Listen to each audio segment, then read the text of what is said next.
5 تا از بهترین روش‌های درمان خانگی کبد چرب. هلو گایز، چطوری بچه‌ها؟ توی این قسمت میپردازیم به 5 تا از روش‌های درمان خانگی کبد چرب. کبد چرب یکی از مشکلات رایج جامعه ما هستش که با تغییرات سبک زندگی و رژیم غذایی نامناسب به وجود میاد. با استفاده از روش‌هایی که داخل ویدیو بهتون میگیم میتونید که با استفاده از اونو کبد چرب خودتون رو داخل خونه درمان بکنید.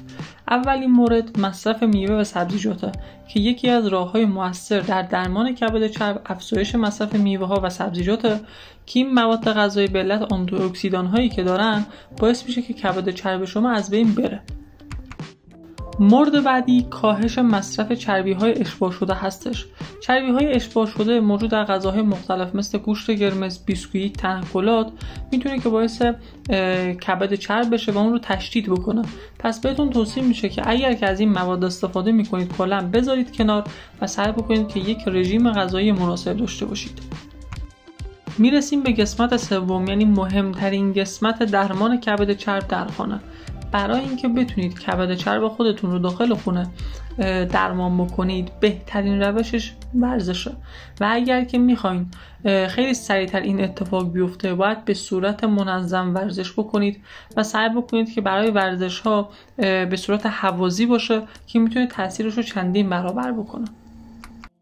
بر اساس مقالات 2023 مصرف چای سبز میتونه که باعث کاهش کبد چرب بشه و به شما کمک بکنه که از کبد چربتون کلا رها بشید و این مشکلتون رو برطرف بکنید.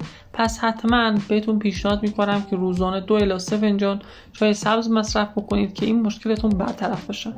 مورد آخر، مورد پنجم، کنترل استرس و خواب مناسبه. استرس مزمن و کمبود خواب میتونه که به افزایش خطر بروز کبد چرب منجر بشه.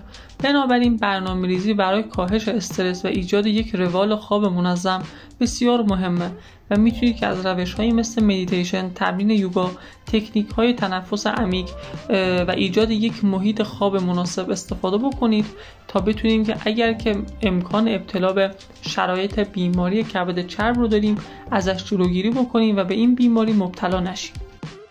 خب بچه‌ها، مرسی که تا آخر ویدیو با من همراه بودین. اگر که کانال من رو ساب نکردین حتما ساب بکنید. هر نظر و ایده‌ای هم که داشتین داخل کامنت ها برام کامنت بکنید. حتما کامنت هاتون رو میخونم و سعی بکنیم که همه اطلاعات سلامتیمون رو با کمک هم بیشتر بکنیم تا بتونیم یک جامعه سالم داشته باشیم.